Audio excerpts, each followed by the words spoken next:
It's a bright and beautiful day in Changchun here, and the weather is a little bit cold.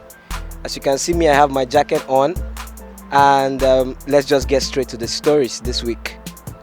Huawei this week launched the Mate 30, and we are not surprised about that because we've been reporting about this for a couple of weeks now. But of course, we are not also surprised that they didn't even mention anything about Android or Google in the launch. Now, I just want to say that why people will want to buy this gadget is just to see how a phone will work without the Android operating system on it. It's good to have a third option, so I believe that people would just want to get this phone, not so much because of the new features and the fact that it's Huawei that is having it, but because everyone just wants to see a third option. I'm sure you want to get one yourself. Guys, Google is bringing Google Assistant to people with cell phones without internet.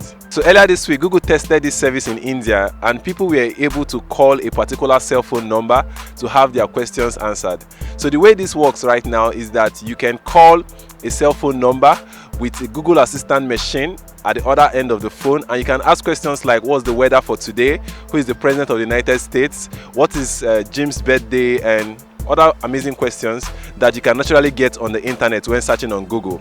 And in addition to this, you also have access to all the Google Assistant features which are available on the internet, also available with the Google Assistant over the phone. And the beautiful thing about this right now is that this feature is free. You can call this number free of charge, FOC.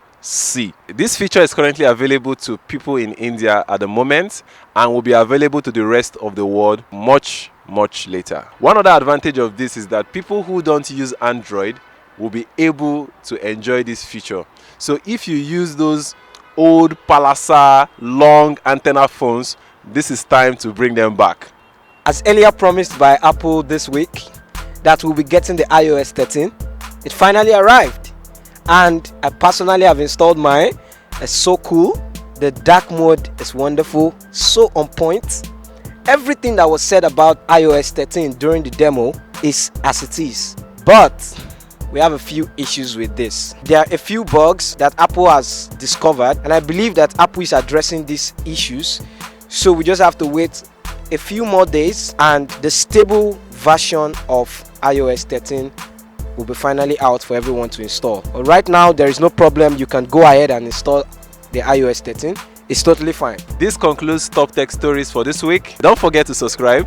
Thanks for watching. Press the subscribe button, my friend. Press it. Keep watching Techvangelists.